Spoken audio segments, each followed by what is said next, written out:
Hello, I'm Rebecca. I'm also Rebecca. Oh, nice to meet you. I like your name. Thank you. How's your week been going? It's been pretty good. I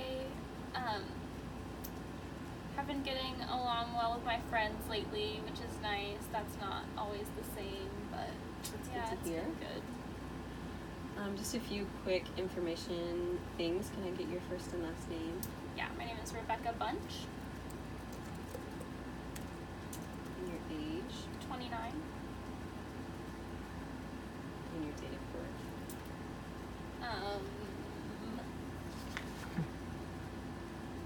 4/16/90.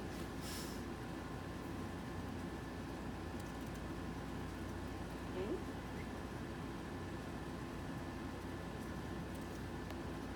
And then would you say, how would you describe your race?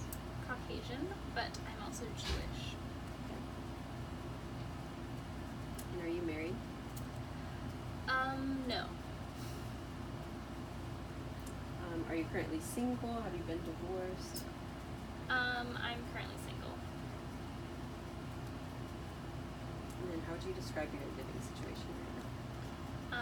Right now I live with my friend Heather. She was my neighbor, and she moved out from her parents, and we decided to start living together. Okay.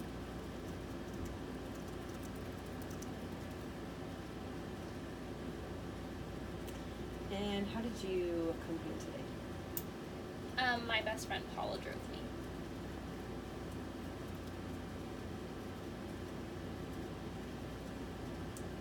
Alright, I'm just going to ask you some questions about your family history. Where were you born? Scarsdale,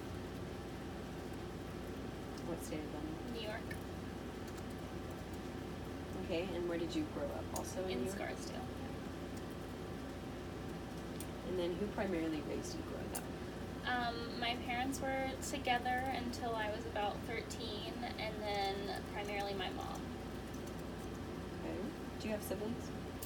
I have a half-brother, Tucker, who is a lot younger than me. Okay. And what was your relationship like with him? For a long time we didn't have a relationship at all.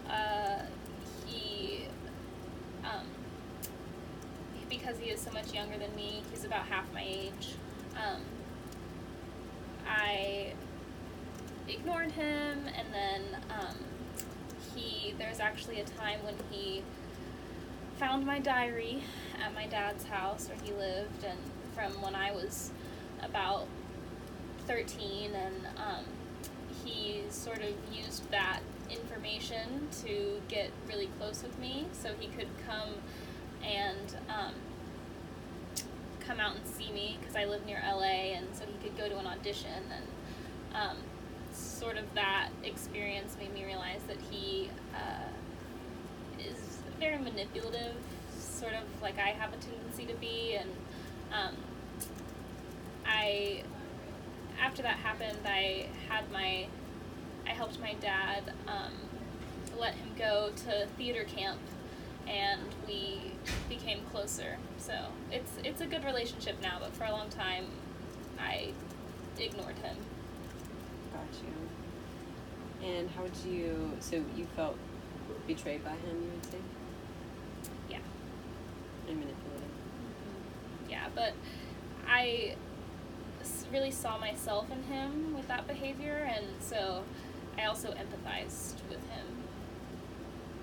So how would you compare yourself then to your half-brother? I think that we are very similar. And you said you saw yourself in him. Could you expound on that a little bit? Yeah, so I have the same tendencies to sort of use people to get what I want. I'm very smart, and so it lets me, that allows me to do things that other people wouldn't think to do, to get ahead. Okay.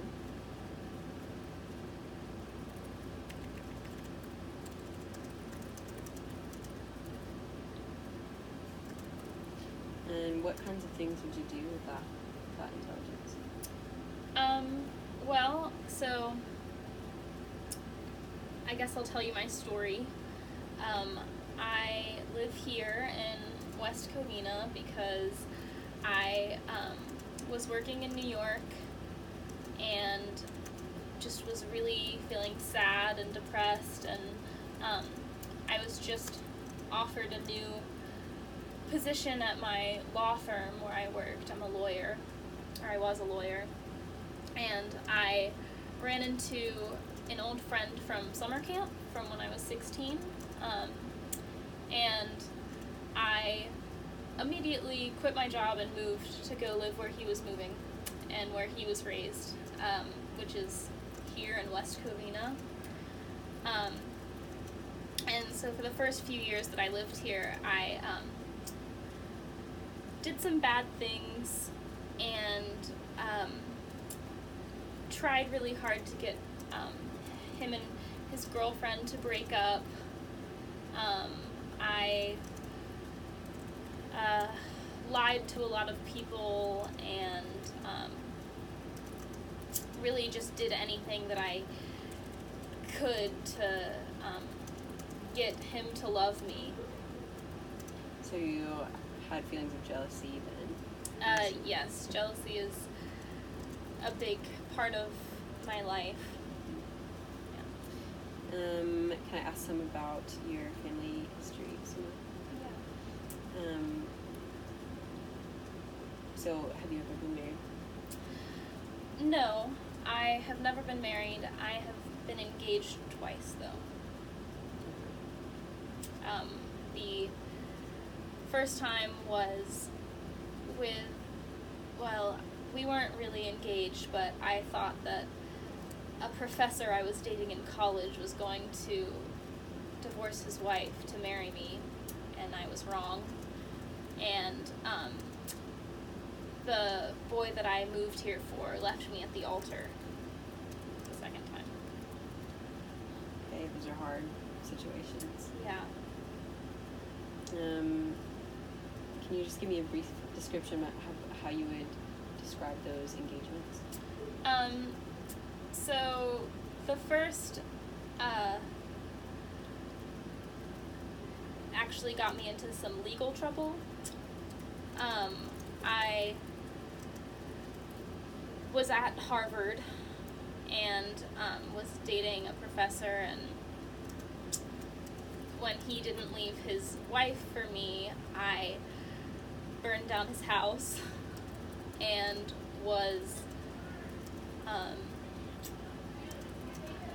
he had a restraining order put out against me, and so I had to go to Yale for post-grad, which is unfortunate because Harvard was always my dream. And then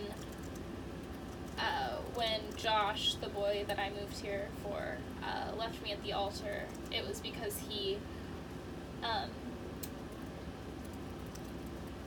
found out about some of the manipulative things that I'd been doing, and he decided that rather than discuss those issues with me, he would run away and join the priesthood, which did not last long. He is not an academic, so he didn't like all of the studying aspects of becoming a priest.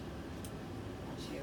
So generally not pleasant engagements. Not good, no. And do you have any children?